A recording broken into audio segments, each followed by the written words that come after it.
মোহাম্মদ জহুরুল ইসলাম লিটন। আমার বাসা পিঠে স্কুলের পিছনে। গত 30 মে 2026 গত 3 মে 2026 তারিখ রোজ রবিবার খবর পটুয়াখালী ও আমাদের পটুয়াখালী নামে দুইটি ফেসবুক পেজে আমি ও আমার পরিবারকে হেয় প্রতিপন্ন করা হচ্ছে।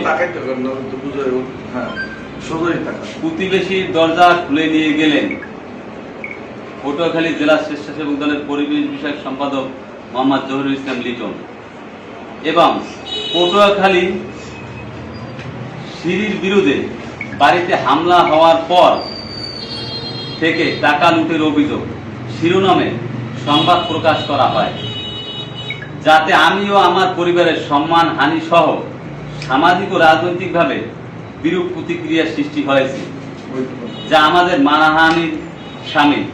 এ বিষয়ে ভবিষ্যতে আমি ও আমার পরিবার এহেন কার্যক্রমের জবাব প্রত্যাশা সহ মানহানির মামলা করব।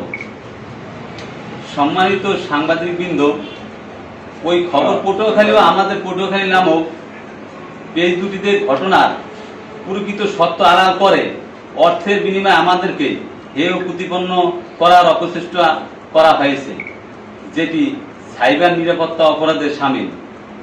প্রকৃত ঘটনার নিম্নরূপ: বিরোধী সম্পত্তির মালিক আমার চাচা। গত 25/10/2025 তারিখে আমার চাচাকে নিজের ঘরের দোতলায় বেঁধে রেখে তাহার দোতলার দরজা ওয়েল্ডিং মেশিন দিয়ে ঝালাই করে আটকিয়ে রাখে, যাহা পরবর্তীতে টিনের চাল কেটে তাকে নামানো হয়। এই ঘটনায় থানায় সাধারণ অভিযোগ করা হয়। এই ঘটনার পর স্থানীয় গণ্যমান্য লোক সালিসি করিয়া দিবে বলিয়া সময় ক্ষেপণ করে। পরবর্তীতে আমার চাচা তাহার নিজের দরজা নিজে আত্মীয় স্বজন নিয়ে খুলিয়ে ফেলে। আমার চাচা তার ভাইরার সাথে জমি নিয়ে বিরোধ আছে। এই ঘটনাকে কেন্দ্র করে আমার দলীয় ভাবমূর্তি ক্ষুণ্ণ করার জন্য আমাকে নিয়ে ফেসবুক পেজ দুটি একটি ভিডিও প্রকাশ করে। আমি যে সিঁড়িতে উঠেছি ওই সিঁড়ি আমার চাচা ও তাহার ভাইরার যৌথ সিঁড়ি। একদিকে আমার চাচা যাতায়াত করে, অন্যদিকে আমার চাচার ভাইরা যাতায়াত করে। আমি মিথ্যা বানোয়ার ভিডিওর তীব্র প্রতিবাদ করি এবং মিথ্যা সংবাদ চ্যানেল থেকে মুছিয়ে দেওয়ার জন্য অনুরোধ করছি, অন্যথায় আইনগত ব্যবস্থা নিতে বাধ্য থাকিব।